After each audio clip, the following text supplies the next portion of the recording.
Welcome to the show, sports fans. This is the Treasure Valley Prepcast on IdahoSports.com. That's right. Welcome in another edition of the Treasure Valley Prepcast coming at you on IdahoSports.com. Brandon Baney is always joined by Logan Green, our Treasure Valley resident expert. Logan, what's up? Hey, Brandon. Just living life here. Feel like it's so busy the first week of, it's like just the beginning, right, of everything. And it just seems like every sport's beginning, everything needs to happen. And it's a fun time, though.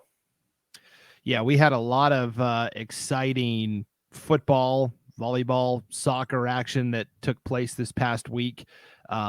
So let's just dive right into it. I think the biggest, I don't know if I glitched out there for a second or not.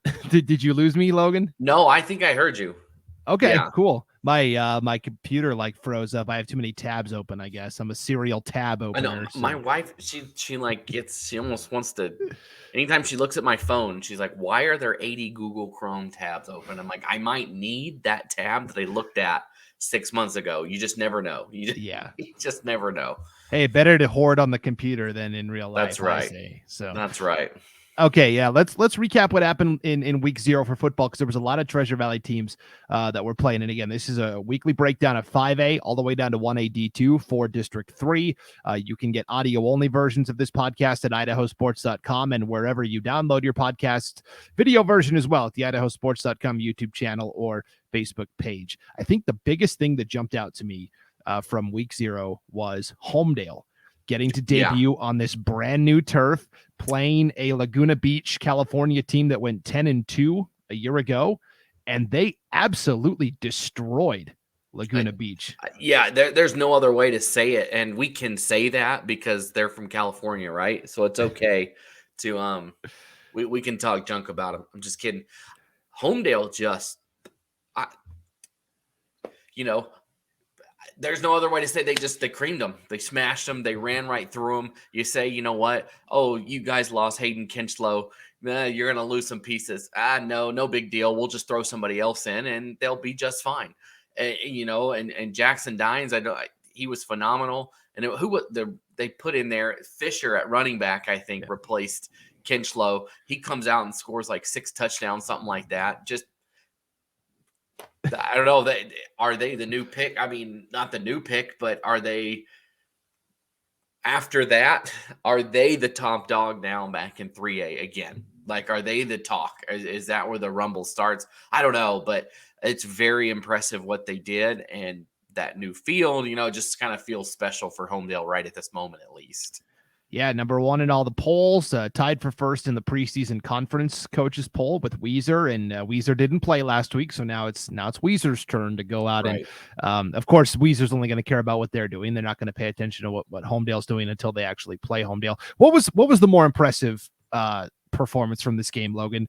Trenton Fisher scoring 6 rushing touchdowns, or was it Jackson Dines going a perfect 12 for 12 passing? He didn't miss a throw all night.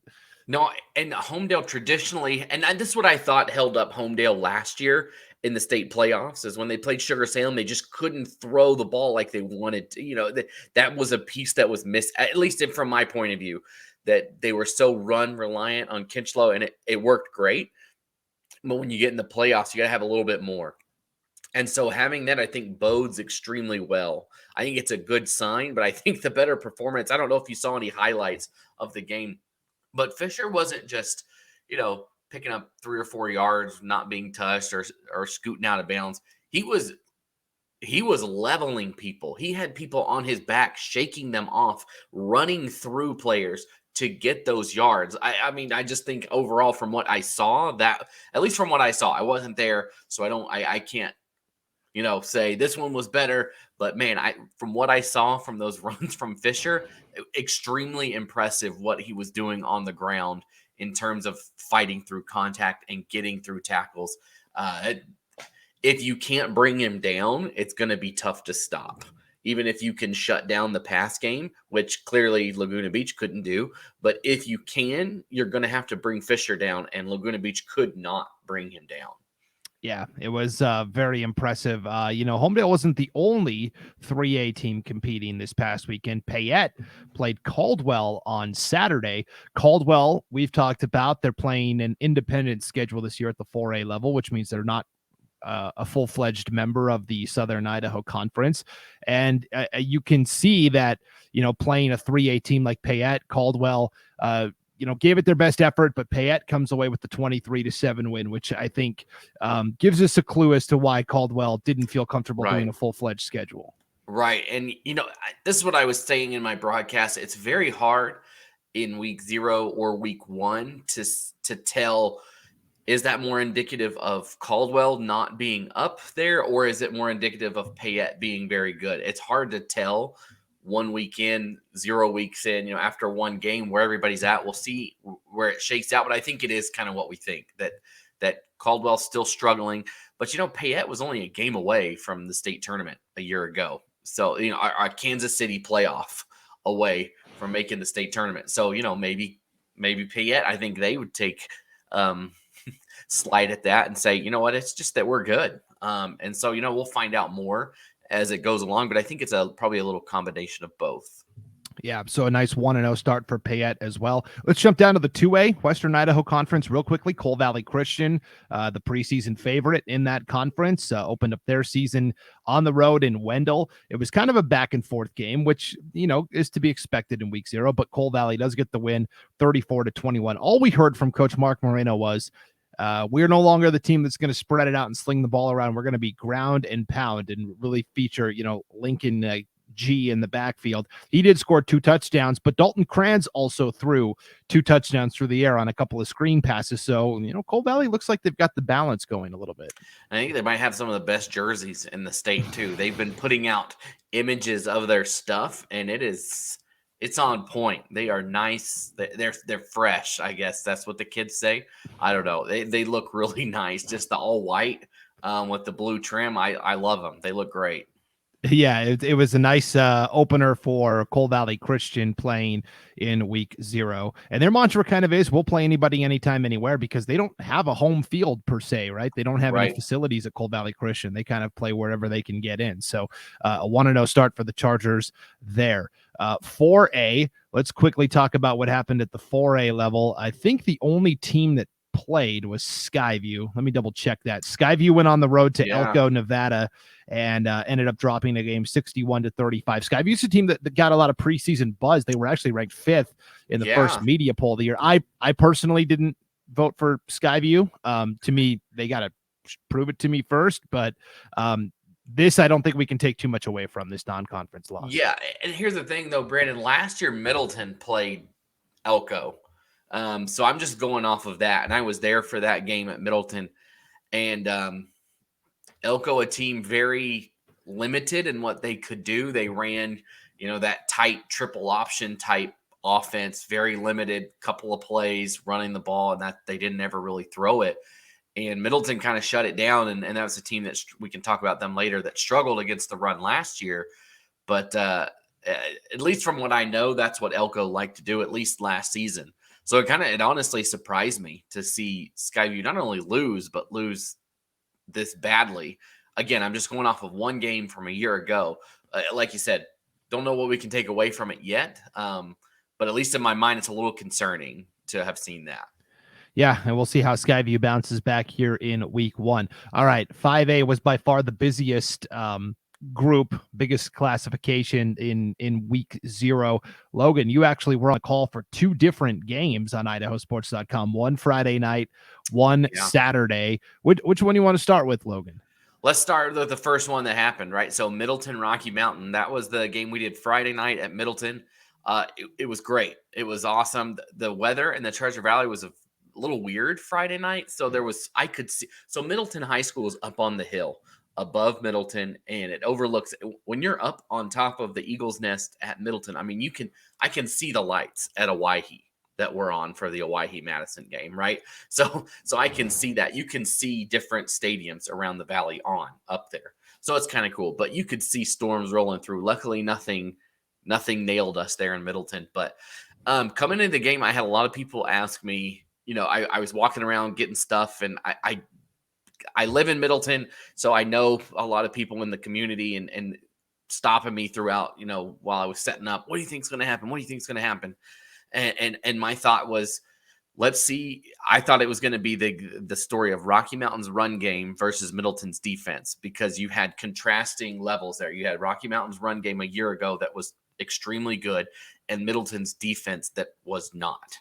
And it turned out that was not the story. And my thought was too, Middleton was replacing a quarterback. And how was that going to go? Kai McClure a year ago, extremely good, very good. Middleton could throw the ball deep.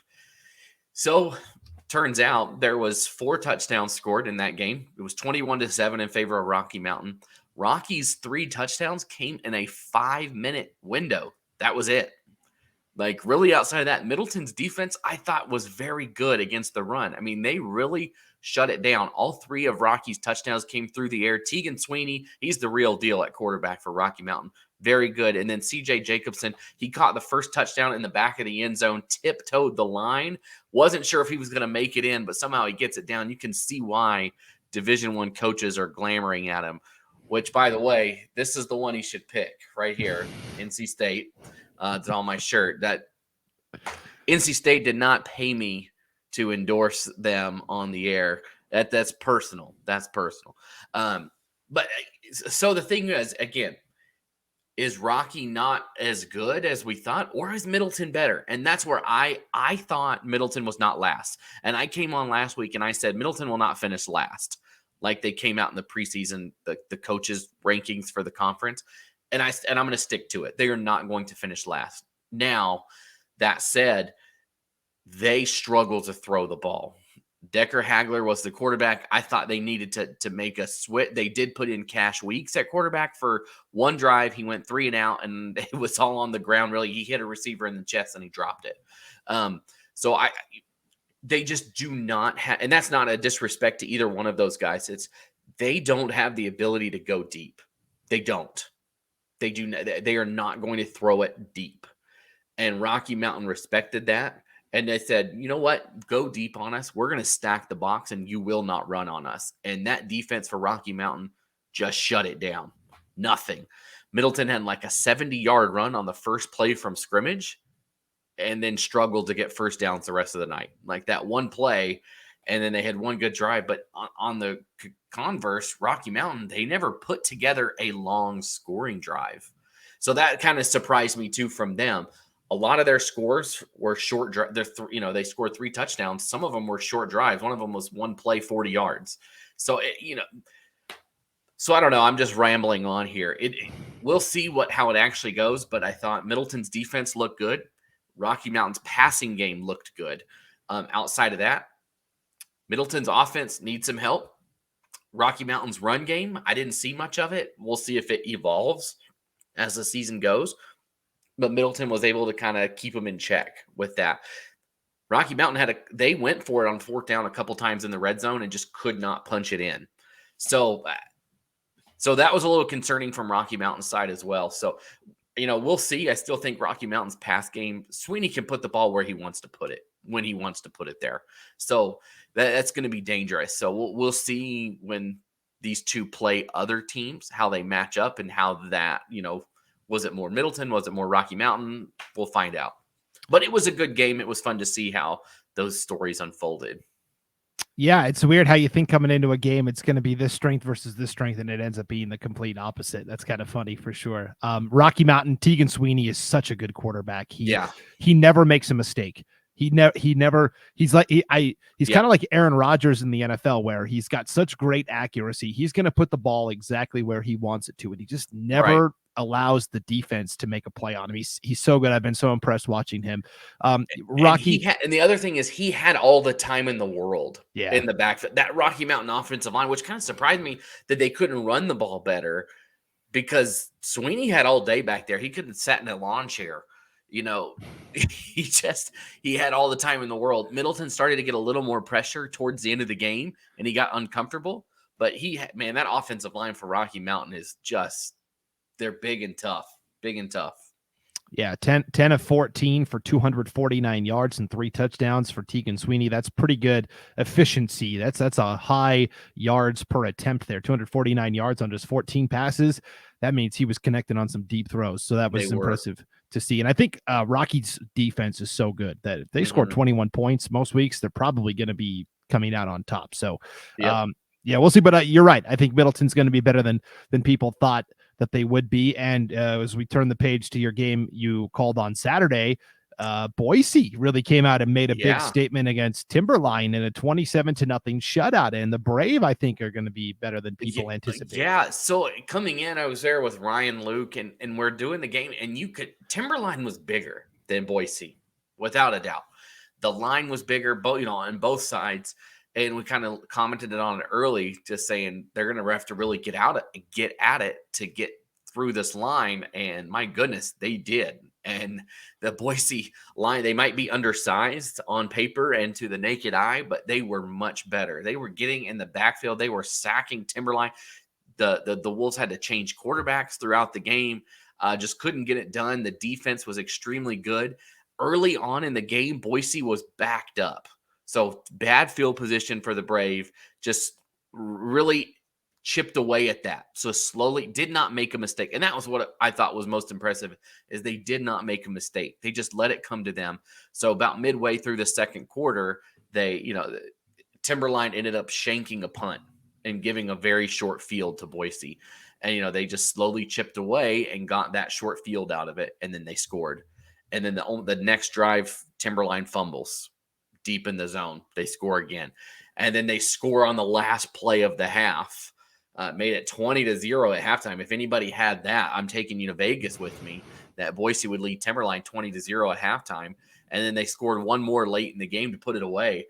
But I thought Cooper Smith, quarterback for Boise, did an extremely good job at just maintaining the game. He ran the ball when he needed to. He did not do anything crazy. He stayed on his feet. When he was very shifty in the backfield. We were saying, I don't think Smith is Michael Vick back there. He's not, Lamar Jackson, where he's going to outrun anybody in a race, but he can stay on his feet and he's athletic back there, and he's going to pick up the yards he needs to pick up when he needs to. There was a couple third downs where they let him just keep it and he'd pick up the first down, or he'd put it in the hands of the receiver. You could see Boise adjust as the game went along. They started off just throwing really short screens. And Timberline was eating it up, and they kind of adjusted as they went along, opened up the field a little more, and were very successful. So the Brave, they looked good. Again, it's week 0. We don't know what to take of it. If Boise was very good or Timberline just wasn't as good as people thought, we'll see when they play others. But the Brave, at least from what I saw, are going to be a problem for people. They're not going to be the easy out that they've been in the past. Yeah, I think Mike Altieri's done a pretty phenomenal job in his short time as head coach there of really turning around a program that it was just in the absolute pits. So, the numbers for Boise, like they had a full sideline, and that's been a problem. Like with Parma, we mentioned it, where the buy-in isn't high, but I tell you, it seemed very high on that Boise sideline. Tons of Brave players, which maybe we haven't seen in the past out of them, but huge team over there for them.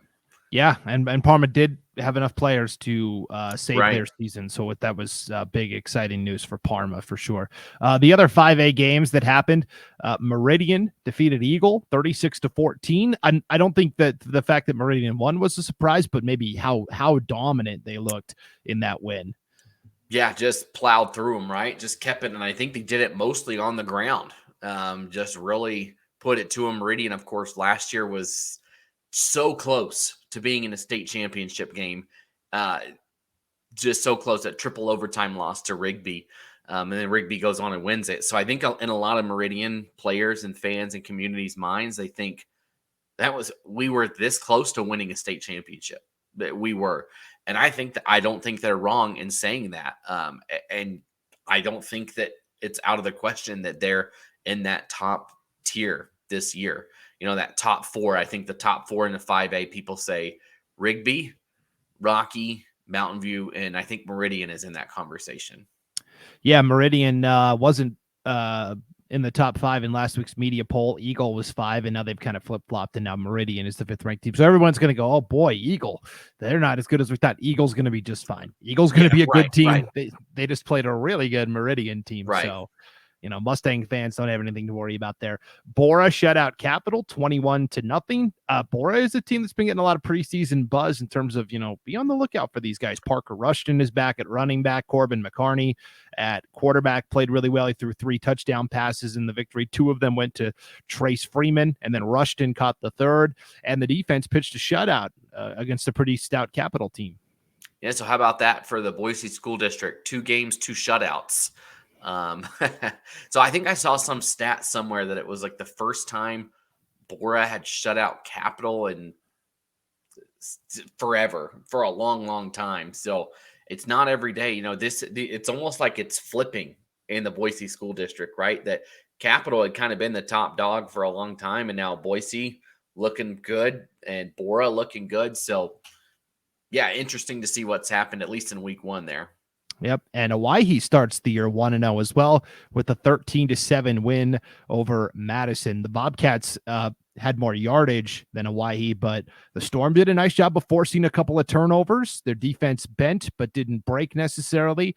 And for a young Storm program, huge starting 1-0, that's huge for Coach Sherm Blaser in that program. Huge in special teams too, right? It was 13-7. The difference is 2 field goals from the foot of the Hawaii kicker, right? So because Hawaii is able to boot those through, special teams is what got Highland to a state championship last year.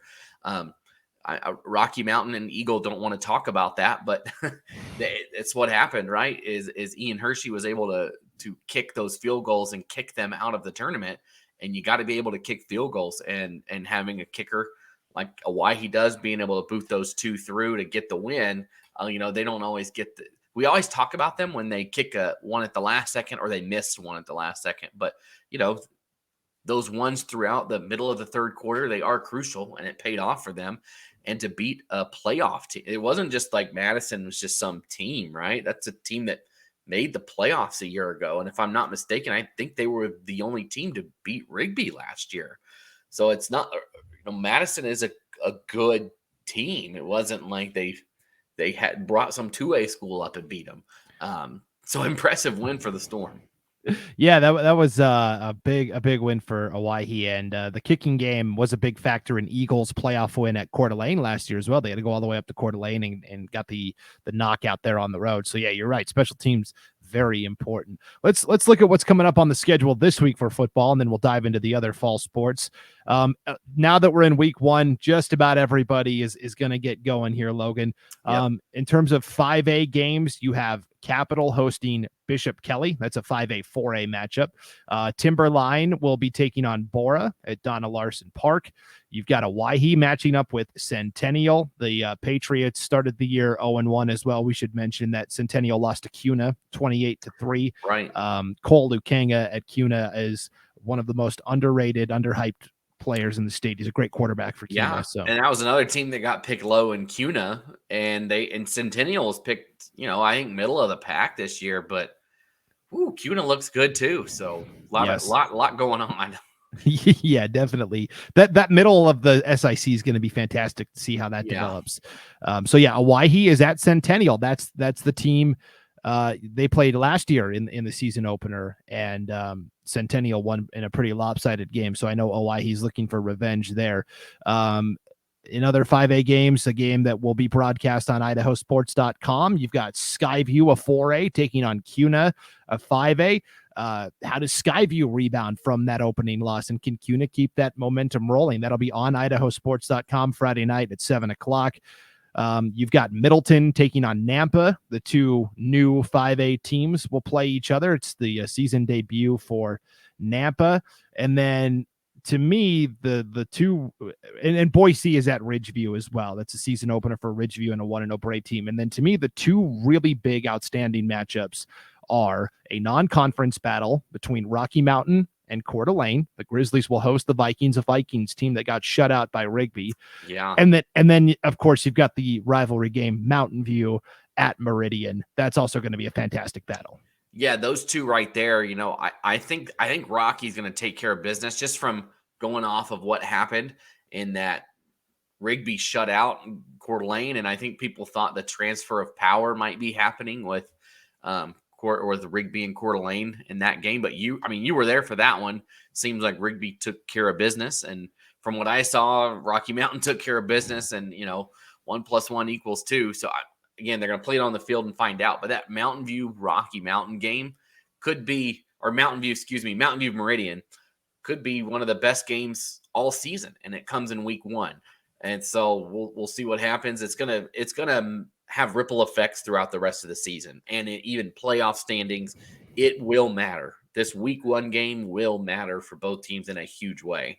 Yes, it will definitely loom large. 4A schedule this week. We mentioned a couple of games. Bishop Kelly's going to be at Capitol. Here's an interesting one we're going to be bringing you on IdahoSports.com. The Emmett Huskies will host the Blackfoot Broncos. Blackfoot was a 4A semifinalist a year ago. Emmett won the 4A SIC last year and then was upset right away. So Emmett's a team that's looking to rebound, and this could be a potential playoff preview down the line. Yeah, I think Emmett kind of sliding under the radar. Really, nobody's really talking about the Huskies that much, and I think they're okay with that. I think they are okay just sliding under and having nobody notice them, and then they'll come up and end up in the state championship like they did a couple years ago. But that's a huge cross-state matchup for week 1. Should be a fun game to see. Again, that's on Idaho Sports. Again, you can watch multiple games. I don't know if you can still do that, but you can just be sure to check out. You open this game, open another, check around, jump around. We're not offended. Jump around, see what's going on around the state. Just a couple of big games on Idaho Sports this weekend. Not a couple, a lot. There's a lot. This is our busiest broadcast weekend of the year. And if you want to see everything that we're broadcasting, click on the game streams tab on the homepage at IdahoSports.com. So you've got Bishop Kelly at Capitol, Blackfoot at Emmett, Canyon Ridge will play Caldwell. We talked about Skyview Cuna already. Another interesting one, and we talked about Boise Ridgeview. Twin Falls will be at Valley View. This is the season opener for both of those teams, and both of these squads have their eyes on the 4A postseason this year. Should be an interesting opener between two teams that love to run the football. Yeah, and Valley View last year makes the state playoffs, wins a game in the state playoffs. You got to think that the Falcons are riding high after how last season ended, and I think we hit on it last week. There's something like only 22 teams in 4A and 16 are going to make the state tournament. And, you can already count off Caldwell from that list playing the way they're, playing their independent schedule.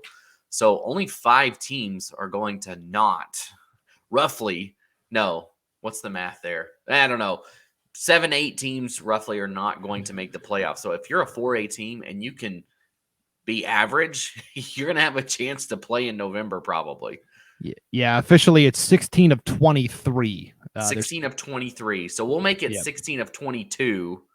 No. So is that including Caldwell? That's including Caldwell. So there's 24 4A schools. So is that 7 teams are not going to make it in? Right. So, if you can there's a lot of opportunity there, and you just never know when you get in. So, yeah, if you can just perform okay at the 4A, you'll be there. Yep, for sure. Columbia also in action. They will host 3A Fruitland. Each of those teams led by new head coaches, Dane Cook at Fruitland and Charlie Dotson at Columbia. That should be pretty interesting. The rest of the 3A schedule this week, you've got McCall Donnelly traveling to Wood River. Wood River got thumped by South Fremont in their, well, not thumped, but they lost 22-8. So Wood River's 0-1, trying 3A football for the first time. Payette is at New Plymouth in a pretty interesting 3A, 2A battle. And then another game we're going to be bringing you on IdahoSports.com. And to me, this is one of the more, important games that's not getting a lot of buzz. Buell at Weiser, the defending 3A champions. And Buell, very highly regarded. They were picked to win their conference this year in the preseason coaches poll. Yeah, this is a 2 playoff teams from a year ago. And I think they even played each other, if I'm not mistaken, last year in the playoffs. Weezer obviously wins it on their way to the state championship. But this is a different Weezer team than last year. They're missing some pieces, so they're going to have to try and fill those. And no one's saying that Weezer is not going to be successful this year. Obviously, I agree they'll be very good, but they got to learn. They have to figure out how to play as a new unit, right? Without Brett Spencer back there, quarterback for the first time in a couple years, and it's going to be hard. You don't have a lay-in game, right, for week 1, right? You have to play a Buell team that's going to come over that, like you mentioned, Brandon, sneaky, that people like this season, that people are high on, and Buell can sneak in there and win that thing if they play well. And, I'm excited. I'll be there for that one. Be sure to check it out on Idaho Sports. Should be a fun matchup at the 3A level. Yep, that should be a fantastic one. Friday night, 7:00. And then to the 2A ranks, we've got a lot of appetizing games here as well. We talked about Payette's going to travel to New Plymouth. We talked about, Marcine's going to make their season debut. Will travel to Orofino to take on the Maniacs. That both teams in rebuilding mode, so that could be a winnable game for Marcine. You've got Elko, who just blew the doors off of Skyview. They're not going to turn around and play Melba. So we'll see how the Mustangs do against Elko. That could be a great game, to be honest. If and then that'll give us some gauge on Skyview and Melba, right? Like depending on how that one goes. So that should be a fun one to see. Definitely. Coal Valley Christian is going to host Grangeville. Grangeville has won their league up north the last couple of years, but may be in danger of that now that Kellogg has moved down to the 2A ranks. And then to me, the most interesting 2A matchup this week is Declo at Nampa Christian, a pair of conference champions from a year ago, and two teams that should be back in the playoffs again this year. Yeah, I think this will be a playoff match, a playoff preview of two teams that will be there. And so this is a great gauge stick to where you stand week 1 after where you finished last year. Declo always in the mix, always. Until Westside came over and took over, it was always Declo that was always winning state championships at the 2A. So great chance for Nampa Christian to see where they stand as well after winning the conference last year and making a run in the playoffs. To the 1A D1 level, the Notice Pirates are competing in the Idaho 8-Man Classic at Middleton on Saturday. They'll play the first game actually at 11 a.m. Saturday morning. By the way, IdahoSports.com bringing you all 3 games from the 8-Man Classic. It's a great yearly tradition. Paul Kingsbury, Will Henneke will be on the call. And for that first game, Notice is going to take on the defending 1A D2 state champion, Kendrick. Kendrick lost one player from their championship team last year. This will be a tough test for Notice. Yeah, it's I know Kendrick is a D2 school, but man, they're good. And like you said, only losing a player from a year ago, from a season where they didn't lose any games. You got to think that it's going to be wash, rinse, repeat, or whatever it is the saying goes. That they're just going to roll through. And Kendrick, from what I've heard, they look just as good as they did a year ago. So a great and you know what? I think this is what Notice needs. We've seen Notice win the conference a couple years in a row and do it pretty handily, right? Really not even close. And then they get to the playoffs and they lose to a team that, they lose at home to a Lighthouse Christian that wasn't even first in their league. Or, last year, last year a little different, losing after the injury there at Holt Arena to Butte County. But I think it's good for them to get a test like this early. They're also going to welcome Clearwater Valley in a couple weeks too. And I think it's good for them to kind of get some of these big teams, get the experience. So the first time they're not seeing a top level team is in November at the state tournament. Right. That's going to be good for Notice down the line. Other 1A D1 games, Hagerman will be at Greenleaf Friends. Greenleaf kind of a hard reset, a very young team this year, and they're kind of co-oping with Gem State as well. We'll see how Greenleaf Friends does. Tri-Valley will travel to Idaho City. Those are two teams that'll be fighting in their respective classifications. Tri-Valley is a D2 school, Idaho City D1. Wilder is at Murtaugh in what should be an intriguing non-conference matchup, and Rimrock will host Dietrich, which is going to be a pretty good 1A D2 team, we think. So Rimrock a chance to maybe get an early Max Preps ranking boosting if they can beat Dietrich. Yeah, it would be huge to beat Dietrich. The Blue Devils are always tough, and I might lean towards the Blue Devils in that one. But like you said, if Rimrock pulls it off, we talked about last year that this conference got the one bid, and Wilder had only lost 2 games to Notice and to Cary, who both didn't lose in the regular season. And so, you say a team that only has 2 losses to undefeated teams, how do they not get in? But then you see Notice lose. So great opportunity for the conference to get some quality added to their schedules. And like you said, kind of pad that Max Preps, the notoriety to say. Definitely. 1A D2, we talked about Tri-Valley playing Idaho City. You've got Salmon River hosting Lewis County in a non-conference game. Council is actually going to travel to Grangeville to play Logos in a neutral site game. That'll be Friday at 2 p.m. Actually, Saturday at 2 p.m. in Grangeville. Council will play Logos. That's a D2 against a D1. And then one conference game on the schedule already out of the gates because there are 7 teams in the Long Pin Conference now. So, you're going to get into conference action pretty early. Horseshoe Bend will host Cascade. Now, it's been a couple years since Cascade has had a team, but they have enough numbers and they want to try and compete as a full member of the Long Pin, and they're going to play Horseshoe Bend in the first conference game of the season Friday night. Yeah, we'll see how they shake out. It's always tough for some teams, finally getting a team again and seeing where they stand. Hopefully it goes well for Cascade. Everybody's rooting for them to have a successful season and a full season, I guess to say. Hopefully it's not too smoky up there. They've had a couple fires right outside of Cascade the last couple weeks, but hopefully the Ramblers can show up. They've made state in basketball the last, they made it last year, 2 years, 3 years ago, they made a run to the state championship game. So it's not like athletics is not, in a prime spot in Cascade. It definitely is. They've got athletes. And so if they've got athletes that are used to winning in other sports, hopefully that can trickle down and carry on to the football field as well for the Ramblers. For sure. Let's check in on soccer. Here are the standings right now as at least at the 5A SIC level. Conference play has already started. So Boise, Cuna, Mountain View, Timberline, Centennial are all 1-0 in league play to start the year. You've got Eagle and Owyhee, who are each 0-0-1. The Mustangs and Storm earned a draw. You've got Bora, Meridian, Nampa, Rocky Mountain all 0-1. To me, the biggest story was on Monday night, Centennial defeated Rocky Mountain in girls soccer 2-1. It was a phenomenal contest and really, a great win for Centennial because this is a Rocky Mountain team that's aiming to compete for the 5A championship this year. So way to go Centennial on that 2-1 victory. Yeah, Rocky Mountain seems to always turn out college athletes, no matter the sport, and girls soccer is no different. So for Centennial to get the win there, I'm sure everybody else in the conference is like, all right, somebody knocking off Rocky Mountain. It seems like there's 3 or 4 schools that are good at everything, and everybody else is just trying to knock them down. And Centennial on the way to doing so there. Yeah, other highlights from the girls' soccer slate.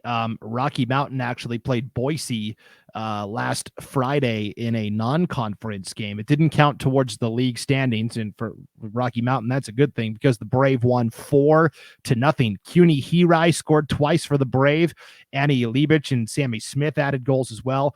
Boise is a team that's going to be really tough, and we'll have to keep an eye on them. The Brave are off to a great start. Yeah, good start in multiple sports for Boise. So looking like a good fall for them and across the board. Yeah, definitely. Other girls soccer highlights. Ridgeview defeated Nampa 8-1. So that's a 4A over a newly moved up 5A program. Tylee Quarters scored 4 times for Ridgeview. So 4 of Ridgeview's 8 goals came from Tylee Quarters, which is awesome to see. Bishop Kelly girls soccer, of course, still the favorite in that conference. And then this was kind of a big deal as well. If we drop down to the 3A level, Homedale is putting together a girls soccer program for the first time. Now, they're not a full-fledged member of the SRV, the Snake River Valley Conference. They're kind of doing an independent schedule, and they're going to play some of the league members and fill the schedule in other ways. They played Emmett in their season opener on Friday, and they beat the Huskies 4-1. This is an Emmett team that's not chopped liver. They're a competitive 4A team, and for Homedale, competing in 3A girls soccer for the first time, a 4-1 win, that was outstanding to see. Yeah, for being that, like you said, it's a great start for the program, and now all of a sudden Fruitland's looking behind their shoulders like, oh no, this is our thing. Don't come in here and take over. But a great start to beat a 4A school 4-1, huge win. And the first time you've put that team out there. So just like you said, just kind of crazy, great win for Homedale. For sure. And then if we look at boys soccer, the big matchup was Friday night. Timberline, who is one of the 5A title favorites in boys soccer, playing Bishop Kelly, the defending 4A state champion in soccer. And Timberline gets a 3-0 shutout. Jeremiah Moreno, Jake Anderson, and Zane Davis all score for the Wolves. And you go, okay, hey, Timberline's locked and loaded, ready to go. The very next day, Saturday, they play Bora, 0-0 draw. And that's the way soccer goes sometimes, right? So great job, Bora, though, getting the, if you look at last season, Timberline, just makes a run through. And so for Bora to get a tie there, even though they were outshot, I think something like 10-2 or something like that in the game, it's a great thing to come away with the tie. You could not score any goals, but still come away happy. So I guess that's a good thing about soccer. Yeah, the draw probably felt differently for Timberline and Bora. Right, Bora, exactly. Ecstatic. Timberline probably a little disappointed. And then this was a cool story. Eagle defeats Middleton in their season opener 3-0. And Eagle had a lot of guys missing because you have to play. You have to get 10 practices in before you can actually compete in varsity competition. And so Eagle had several players that had not reached that threshold yet for whatever reason. So they had to call up some guys from the JV, including a freshman, Trent Marlott. So this is a freshman who is playing mostly JV this season. He gets the call up for the first game of the year, and he ends up scoring a goal. How cool is that? Yeah, at that point, do you just keep him, right? You can't go down to JV after that. Like, you can't you gotten a taste of the glory, so you don't want he wants it. He made the most, and that's fantastic. You look at how many times in sports has that happened? Somebody gets a chance, they make the most of it, and they don't relinquish it. Yeah, that was just outstanding.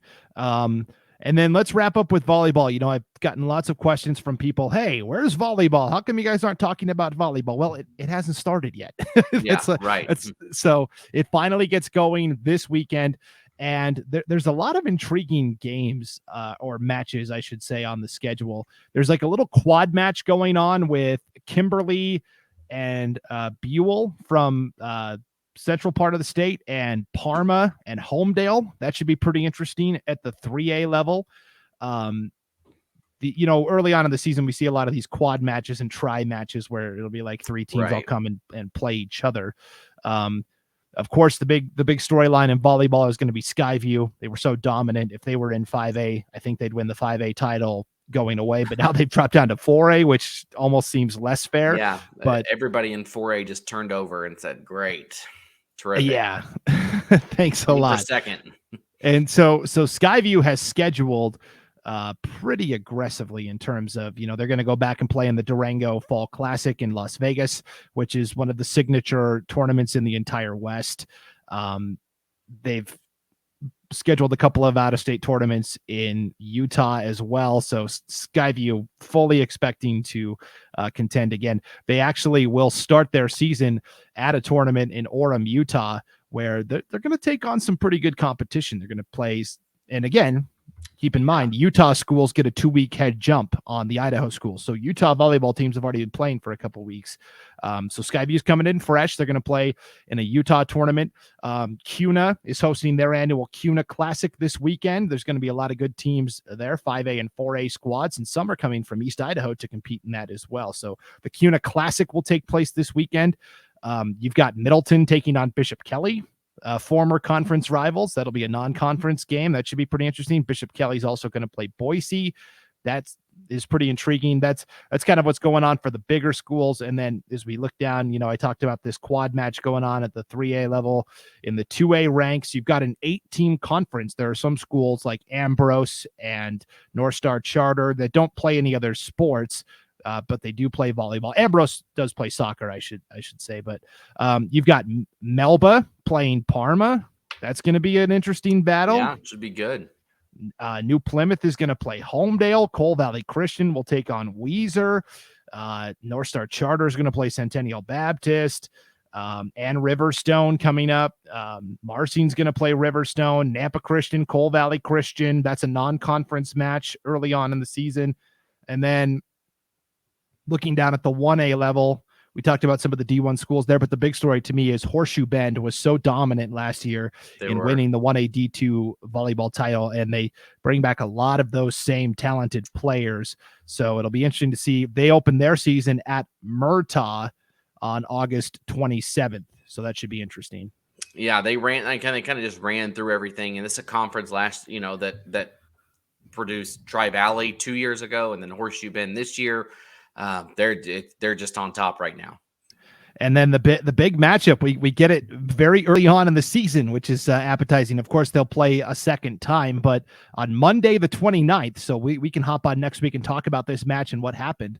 Horseshoe Bend is going to host Council, and those are the two heavy favorites that long pin conference. So, yeah, that should be fun to see how that one shakes out. I think they were both just kind of dominant last year, the two of them going neck and neck all season long and even through state. So a couple of big games to start off the season in multiple sports. Yes, and we will break it all down for you again next week. Thanks for hanging with us here on the Treasure Valley Prepcast. I know it's a lot to digest, and we flew through some stuff quickly, but we're trying to hit as many different things as we can because we are off and running. Everybody going to be competing this weekend, so that's going to be a lot of fun. Logan, as always, thanks for hopping on and doing this. Yep, looking forward to this weekend of sports. All right. And as a reminder, you can check out the game streams tab at IdahoSports.com to see everything that is going on in terms of live broadcasts. And of course, always check on the scores and schedules for all the up-to-date info as well. That'll do it for this edition of the Treasure Valley Prepcast. For Logan Green, I'm Brandon Baney. We'll see you next time on IdahoSports.com.